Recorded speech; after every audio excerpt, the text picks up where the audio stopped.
పవిత్రాత్మ స్వరూపులకు ప్రియాత్మ బంధువులారా, శ్రీ వేదాంత పంచదశి చిత్రదీప ప్రకరణం. నిన్న అంత్యంలో తంతుపటే స్థితో యద్వత్ ఉపాదానతయా తథా సర్వోపాదాన రూపత్వాత్ సర్వత్ర అయం అవస్థితః అని చెప్పుకున్నాం లాస్ట్ శ్లోకం. తంతుపటే స్థితః యద్వత్ ఉపాదానతయా. ఉపాదాన కారణం అనగా కార్యమునందు కారణము ప్రవేశించి ఉండుట. ఉపాదానం, వస్త్రానికి ఉపాదాన కారణం ఏమిటి? దారం. అది వస్త్రానికి ఉపాదాన కారణం దారం. ఇక్కడ వస్త్రం మనం ఉదాహరణ తీసుకున్నాం. ఇప్పుడు ఇదేంటి? ఈ వస్త్రం అనేది ఏమిటి, దారం అనేది ఏమిటి? కార్యకారణాలు తీసుకుంటే కార్యము వస్త్రం సరిపోయింది కదా, కారణం దారం. అది ఉపాదానం అంటే ఏమిటి? కార్యమునందు కారణం ప్రవేశించి ఉండుట. అట్నుంచిడు ఇటు చెప్పడం అన్నమాట. అర్థమైందే? కార్యమునందు కారణము ప్రవేశించుట అంతే కదా. మరి కార్యం అంటే ఏమిటి? వస్త్రం. కారణం అంటే ఏమిటి? దారం. ఇప్పుడు ఈ కార్యమునందు ఏముంది? కారణమే ఉంది. కొండ ఏమిటి? కార్యం. మట్టి ఏమిటి? కారణం. ఇప్పుడు ఆయన చెప్పిన ఫండమెంటలీ ఒక మనకి ఏమిటి? కార్యమునందు కారణం ప్రవేశించుట ఉపాదాన కారణం అని చెప్పారు. అంటే ఉపాదాన కారణం అంటే విడిగా మన అందరికీ తెలుస్తుంది. దారము కారణము, వస్త్రము కార్యం. అంటే ఏమిటి? మనకి వస్త్రానికి ఉపాదాన కారణం ఏమిటంటే దారం అని అర్థం. సరిపోయిందా? ఇప్పుడు చెప్పినప్పుడు ఎలా ఉంది? ఆ శైలిలో అదే, కానీ ఒకరి యొక్క భాష అన్నమాట. ఉపాదాన కారణం అంటే కార్యమునందు కారణం ప్రవేశించి ఉండుట. అంటే నూలు వస్త్రములకు కారణమై మళ్ళీ వివరిస్తున్నాడు. నూలు అనేది వస్త్రానికి కారణమై వస్త్రమునందు ప్రవేశము కలిగి ఉండున్నట్లు. అర్థమైందా? ఇది దృష్టాంతం. ఇప్పుడు దాష్టాంతానికి అది ఇస్తున్నాడు. అంటే అంతర్యామీను, అంతర్యామికి చెప్పుకొచ్చారు కదా. అంతర్యామీను జగత్తులకు ఉపాదాన కారణమై, అంతర్యామి జగత్తులకు ఉపాదాన కారణమై జగత్తంతయు నిండి ఉన్నాడు. దారము వస్త్రానికి ఉపాదాన కారణమై వస్త్రం అంతా నిండి ఉండనట్లు అంతర్యామి జగత్తునకు ఉపాదాన కారణమై జగత్తంతయు నిండి ఉన్నాడు. అది చెప్పుకున్నది. కాబట్టి అంతర్యామి జగత్తునికి ఏమిటి? ఉపాదాన కారణం. అదేలే దీంట్లో మొట్టమొదటి చెప్పిన దాంట్లో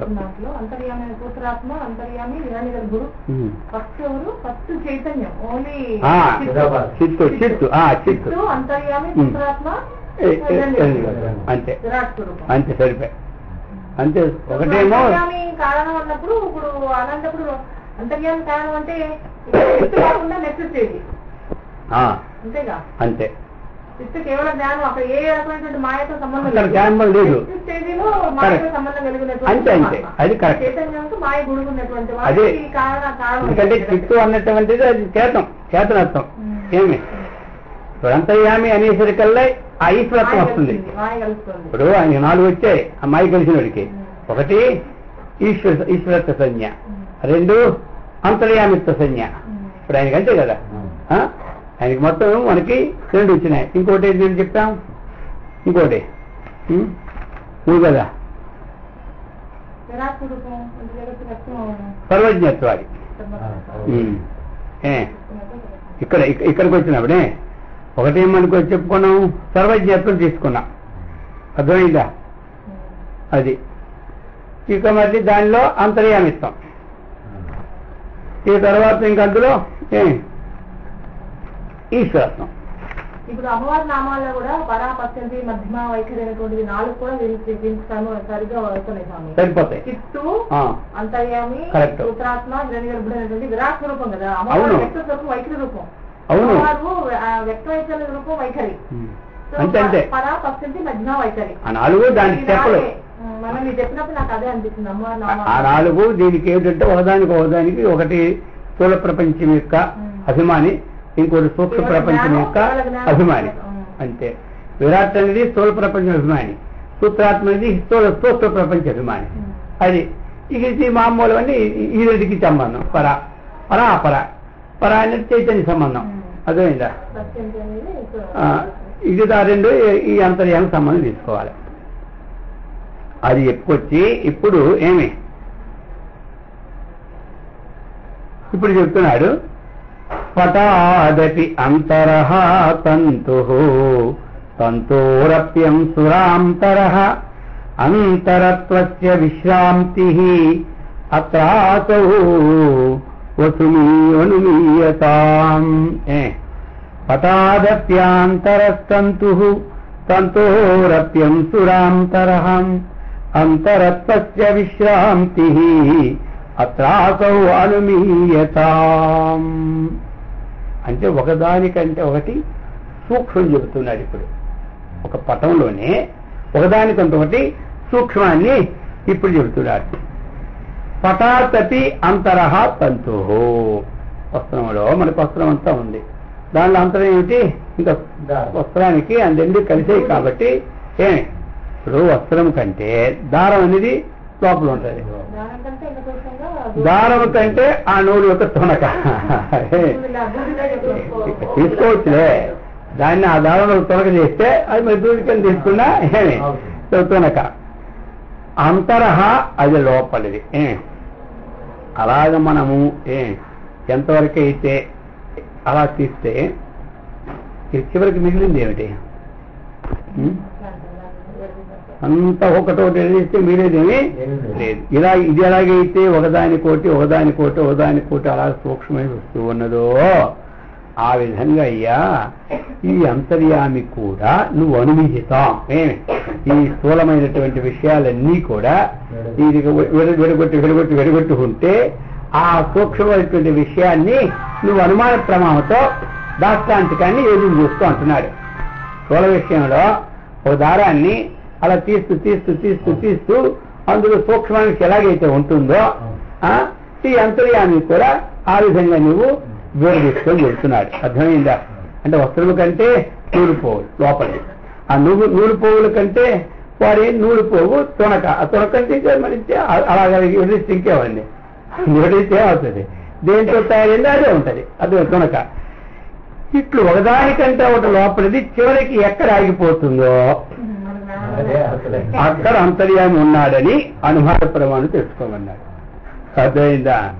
కాబట్టి అన్నింటికి నీ లోపల ఉండేటి చేత అనుభవ గోచరం కావడం లేదు. వాళ్ళు అడిగారు అనుభవ గోచరం ఎందుకు కావడం లేదు ప్రశ్న వేశారు కదా ఆయన. అందుకు అది అన్నిటికంట అది ఇంకక్కడే చెప్పాడు. ఇది ఏమి బుద్ధికి ఇచ్చితూ బుద్ధికి కూడా ఎగస్ట్రా ఉందని అది చెప్పి ఇప్పుడు దాన్నే మళ్ళీ ఇంకో శ్లోకంలో విడదీస్తూ ఉన్నాడు. ద్విత్ర్యంతరత్వకక్ష్యానాం దర్శనేప్యయమాంతరః న వీక్ష్యతే తతో యుక్తిః శృతిభ్యామేవ నిర్ణయః. చెబుతున్నారు ఇక్కడ ద్వితి అంతర అంటే 2-3 అంతరముల యొక్క ఒక అంతరం ఏంటిది? ఇది ఒకటి, దీంట్లో లోపల ఇంకోటి ఉంది కదా మిషన్, అలాగనమాట 2-3 అంతరాలు అనమాట. దాన్ని ఈ కప్పు తీస్తే ఇంకో తీస్తే ఇంకో కప్పు. దాన్ని చెప్తున్నాడు ద్విత్వంతరాత్వక్షాణం అంటే 2-3 అంతరం యొక్క దర్శనేపి. ఇది మనం తెలుసుకున్నప్పుడు అయం అంతర్యామి వీక్షతే న వీక్షతే అన్నాడు. అర్థమైంది కదా? అంటే ఇప్పుడు ఏంటి ఇక్కడ మరి మనకు అంతఃకరణలో బుద్ధి ఉంది. బుద్ధి ఎంతవరకు చూస్తుంది? బుద్ధికి గోచరయ్యేంతవరకే చూస్తుంది. కానీ బుద్ధి ఏంటి ఏది ప్రతిఫలిస్తున్నదో దాన్ని ఇది చూడలేదు. చెప్పింది అదే కదా మరి. ఇప్పుడు బుద్ధి ఎంతవరకు చూస్తుంది? అంతవరకే చూస్తుంది. ఇప్పుడు బుద్ధిలోనే ప్రతిఫలించి ఉన్నది అంతర్యామి. అది ఎక్కడ దూరం లేదు. అంతర్యామి అంటే ఎక్కడ ఉంటుంది? ఇప్పుడు ఈ లోపల పెట్టిదే కదా మనం ఉన్నటువంటిది. ఏ బుద్ధి అయితే ఉన్నదో ఆ బుద్ధిలోనే ప్రతిఫలించినటువంటి ఏది ఉందో మరి అంతర్యామి అదే. ఇంకేం అంతర్యామి?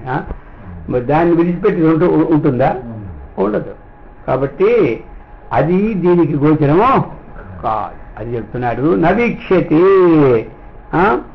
అంటే అంతర్యామి మనకు తెలియబడకుండాటకు మధ్య అంతరువులు ఎన్నయో కలవు.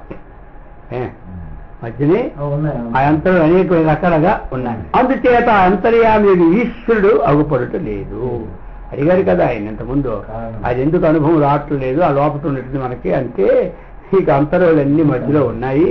ఈ మధ్యలో ఉన్నటువంటి మనస్సు ఉంది, ఈ మధ్యలో ఉన్నటువంటి ఇంద్రియాలు ఉన్నాయి, ఆ మధ్యలో బుద్ధి ఉంది. ఆ బుద్ధే పర.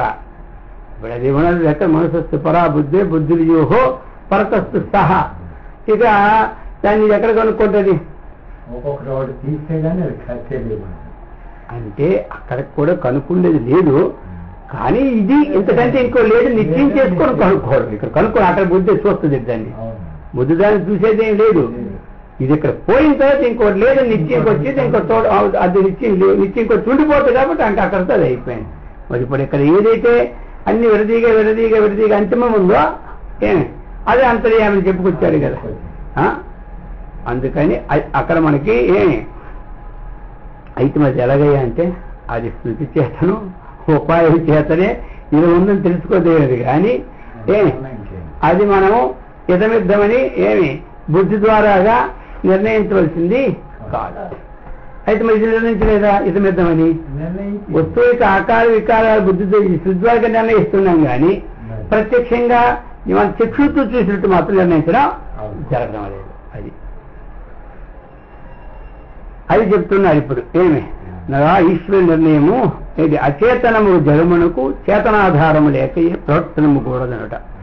సర్వేషు భూతి తిష్టన్ అనేటువంటి విషయాన్ని తీసుకొని పటరూపేణ సంస్థానాత్ పటస్థంస్తోర్యపుర్యథ సర్వరూపేణ సంస్థానాత్ సర్వమస్య వపుస్తథా.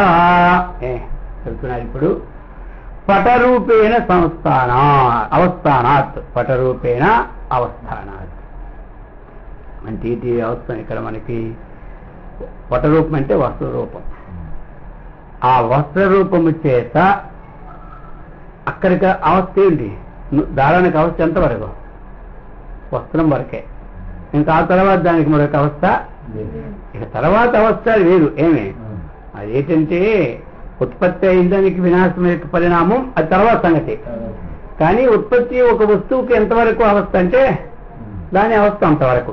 అందుకే వస్త్రరూపం చేత అవస్థానాత్. వస్త్ర పటరూపేణ అవస్థానాత్. తంతుహో దారములకు. దారాలకి ఎంతవరకు అవస్థాయి అంటే ఎంతవరకే అవస్థద. ఈ విధముగా ఇదేమైంది? దీనికి దారానికి శరీరం ఏమిటంటే వస్త్రం. అది అర్థమైందా? అంతవరకు అవస్థ దానికి వచ్చేది. దారానికి శరీరం ఏమిటంటే వస్త్రం. ఆ విధముగా అక్కడ చెప్పినట్టుగా సర్వరూపేణ సంస్థానాత్ సర్వమపి ఉపస్థద. ఈ అంతర్యామికి ఈ సమస్త జగత్తు వస్త్రం. అర్థమైందా?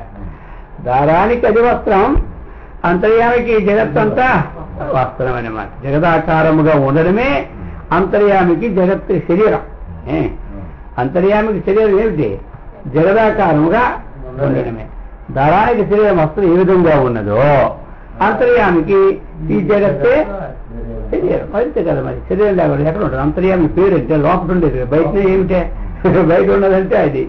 అయితే బయట అంటే ఇక్కడ ఉంటుంది. మరి జగత్ అన్నప్పుడు స్థావరము జంగమము అంతా తీసుకోవస్తుంది. కేవలం శరీరాన్ని చెప్తేనే శరీరంలో తీసుకోవస్తుంది. కళలో